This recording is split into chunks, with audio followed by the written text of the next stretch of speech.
कोपरगाव तालुक्यातील सुरेगाव येथे सुरू असलेल्या अवैध वाळू उपशाविरोधात महसूल प्रशासनाने मोठी धडक कारवाई करत नदीपात्रात लपवून ठेवलेल्या 2 फरंड्या जप्त केल्या आहेत। सुरेगावच्या महानुभाव मंदिराच्या पूर्व व पश्चिम बाजूस नदीपात्रात फरंड्या लपवून ठेवण्यात आल्याची गोपनीय माहिती तहसीलदार महेश सावंत यांना मिळाली होती। त्यानुसार तहसीलदार सावंत यांनी महसूल पथक व कोतवाल यांना सोबत घेत मंदिराच्या मागील बाजूस अचानक धाड टाकली। कारवाई दरम्यान नदीपात्रात एका दोरीच्या साहाय्याने 2 फरंड्या बांधून लपवून ठेवण्यात आल्याचे आढळून आले। त्यानंतर ट्रॅक्टरच्या साहाय्याने दोन्ही फरंड्या बाहेर काढून जप्त करण्यात आल्या। तसेच वाळू उपशासाठी वापरण्यात येणारे नाडे व दोरी जागेवरच जाळून नष्ट करण्यात आली। भविष्यात या ठिकाणी पुन्हा अवैध वाळू उपसा होऊ नये यासाठी नदीकाठावरील मार्गावर खोल व लांब नाल्याही खोदण्यात आल्या। मात्र प्रशासनाने खोदलेल्या या नाल्या अवैध वाळू वाहतूक रोखण्यासाठी असतानाही वाळू तस्करांनी रात्रीच्या अंधाराचा फायदा घेत त्या पुन्हा बुजवून वाहतूक सुरू केल्याची माहिती समोर आली आहे।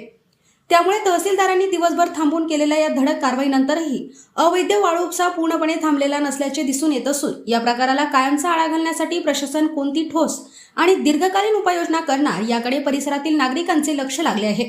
झालेल्या कारवाई संदर्भात तहसीलदार महेश सावंत यांनी काय माहिती दिली पाहूया। प्रतिनिधी विशाल लोंडेंसह मोबिन खान, माय न्यूज, सुरेगाव, कोपरगाव।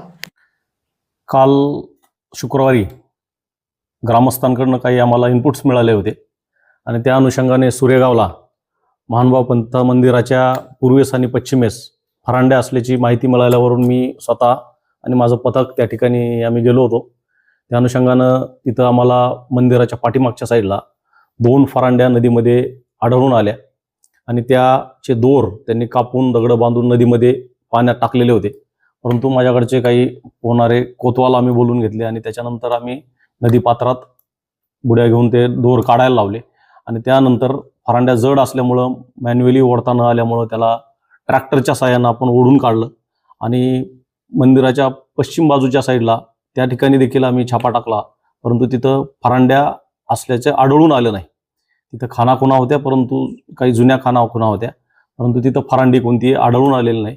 परंतु या ठिकाणी वारंवार ज्या तक्रारी येतात त्या अनुषंगानं यापुढे त्या ठिकाणी वाळू तस्कर किंवा वाळू चोरांना जाताच येऊ नये यासाठी आपण JCB बोलून त्या JCBच्या माध्यमातून 9 ठिकाणी मोठमोठे चर खोदलेले आहेत। अक्षरशः डोक्या एवढे उंचीचे काही चर आपण त्या ठिकाणी खोदलेले आहेत रस्त्याला आडवे आणि त्यातून कोणतंही वाहन जाणार नाही अशा प्रकारची प्रयत्न आपण त्या ठिकाणी केलेला आहे। नदीपात्रामध्ये आम्ही गेल्यानंतर ॲक्च्युअली तिथं माझी फरांडी आहे असं सांगणारा कोणी व्यक्ती तिथं आला नाही।